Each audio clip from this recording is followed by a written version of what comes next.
So, I need to share with you that I still have moments of panic when preparing a worship service.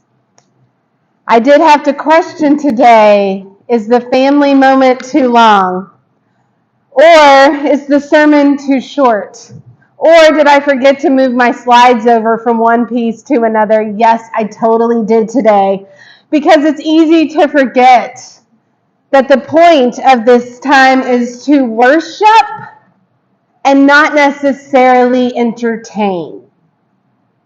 That the point of this time is to learn and engage as a community. That everyone in here must bring something to this communal worship experience, not just me. That Jesus seeks and calls and loves us all.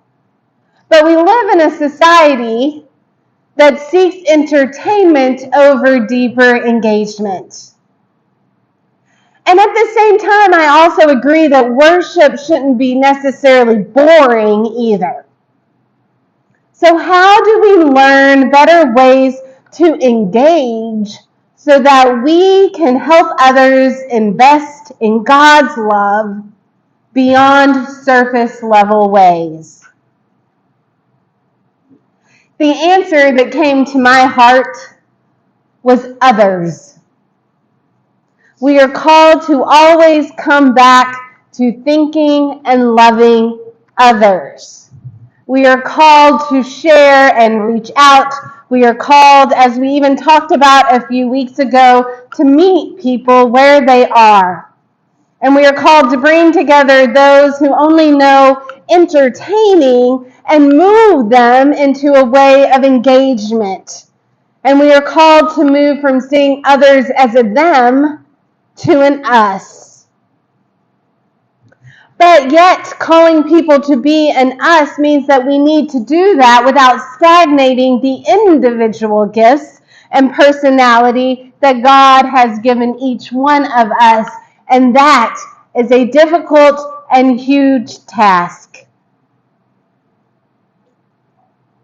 Last week, there was a commercial. It was during the Super Bowl. How many of you saw the commercial, Jesus Gets Us? As one of my clergy friends pointed out, we're good with that. Most people like Jesus. Jesus isn't actually the problem. The problem is the us, that we are not willing to get one another. It is the us part that we do not do well. The problem isn't that people don't recognize that Jesus gets us, but that we are not able to recognize one another as getting it, whatever it is, together. And the commercial was a prime example. While we all agree Jesus gets us, as another clergy friend quickly commented on social media, it isn't that Jesus gets us that matters, it is the how does Jesus get us that matters. How do we get Jesus? And how do we get one another in loving and life-giving ways?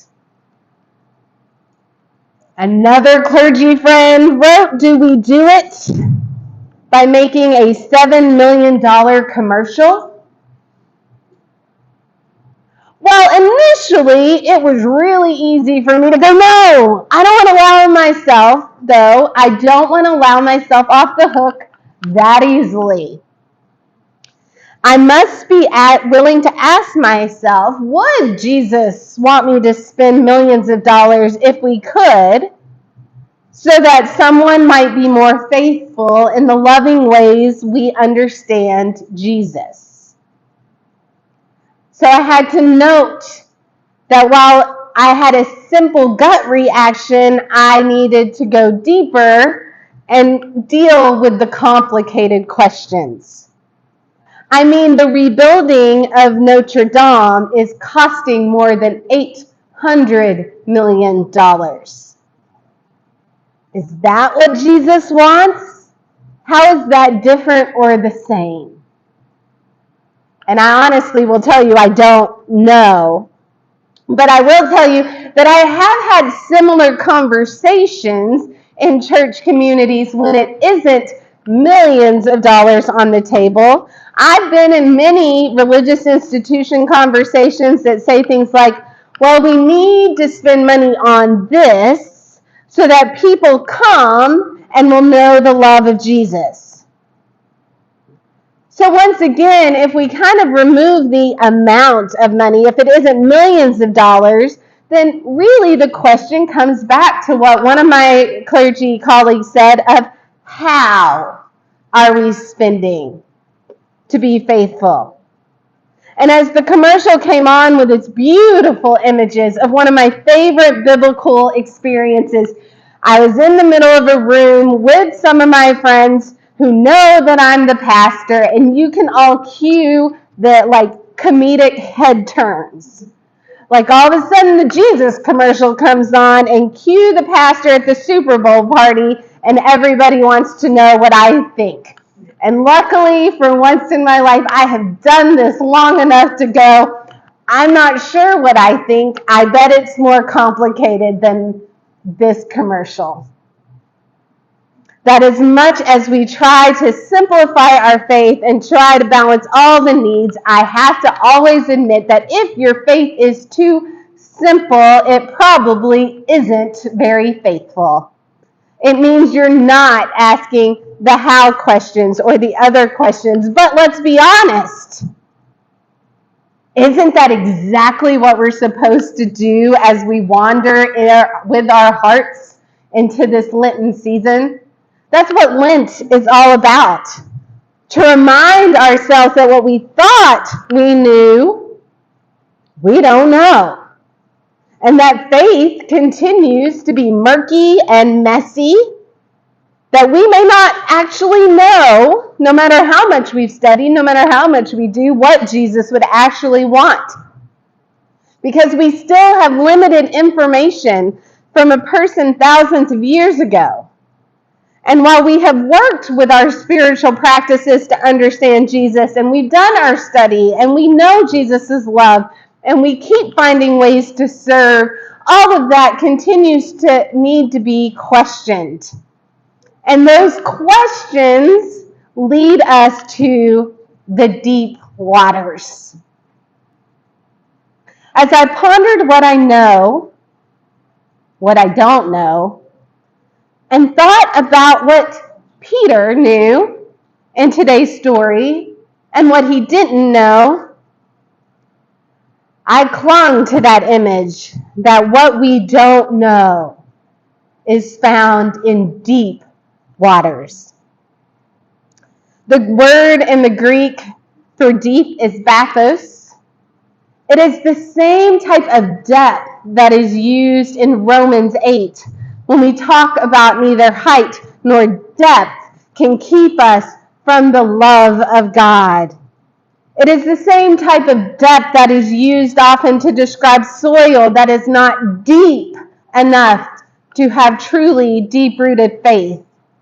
It can be defined as depth, deep water, fullness, immensity, an extreme degree, deep laid plans.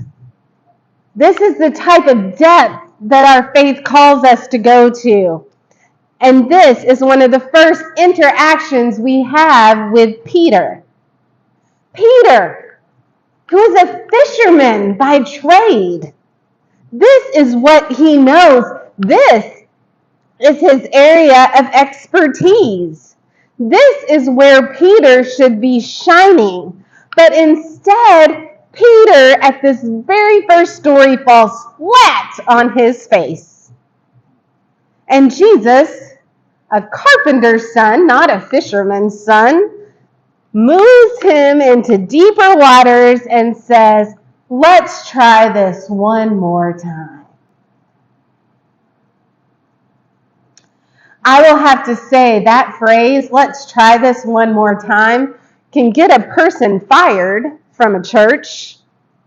Let's try what we've been doing one more time. Isn't that the definition of insanity if you continue to get the same result? But the difference is they went a little deeper into the water.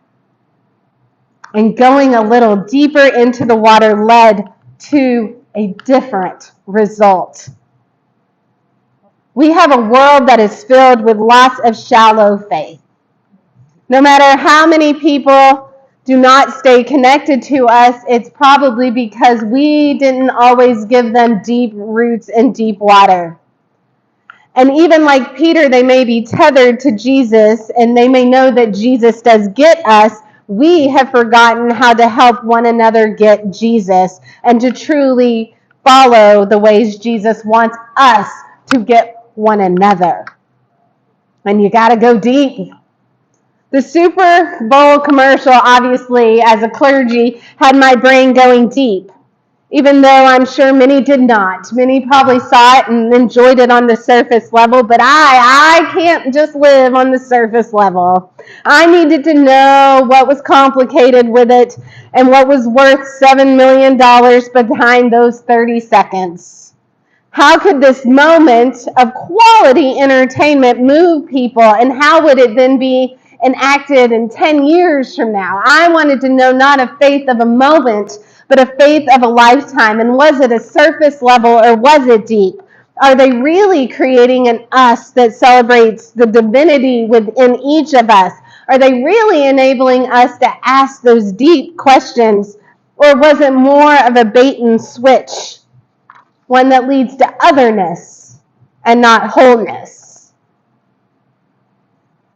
As we spend this Lenten season with Peter as our guide, we must remind ourselves that wholeness does not mean perfection. That we are wandering with our hearts, just as Peter did. And we may think we know what we're doing, but Jesus wants us to engage in all areas, the ones where we know what we're doing and the ones where we do not. That we all bring something that can be amplified when we tether our hearts to Jesus, and we can then tether that love to others when we all need them in the deep waters of life. And you don't have to be experts in faith or millionaires to share that Jesus seeks each one of us. And none of us need a commercial. I mean, most of us in this room have dropped our nets long ago. We have dived in, and we continue to dive in. And I celebrate that we know the gift of Jesus' love and the challenges that come with it. We know that we at times are definitely not worthy, even when we may be the experts, but that we know that we are called to continue to get up, find our worthiness, and follow Jesus, because he can bring fish from deep waters. And it isn't about who we tell, but how we tell and follow, making sure we know whose love we are really serving. So after all those questions, I will say that I don't think a 30-second commercial goes deep. I think it's the follow-up that matters. And those who sponsored that, well done. And really, I do have to say, I love the commercial, are not people, after looking up who they were, who engage and follow up their faith in ways that I think Jesus would agree. But I'm just naming that's me. And it is Lent. And because it is Lent, I might be wrong. And that's okay. That's the complicated truth I bring to the feet of the one I still know gets me. And whether I'm wrong or not, I'm willing to have hard conversations that go deep like Peter, that I can name my sins and my insecurities, and I can continue to tether my wandering heart and faith to Jesus, so that God's light of love is really shared in the best ways, that all of us others can be us as Jesus wants. Because we came this morning to this place to not be entertained, but to engage as imperfect disciples with a communal call to be authentic in ways that we have learned and studied through Jesus. And we continue to commit to worshiping God and the engagement of that transformative love of Jesus in a communal journey of faith with humility and openness like Peter. And even when we make mistakes, we are willing to try again and to go into the deep waters of faith for others, others, others who need to be caught up in God's deep waters of love. Amen.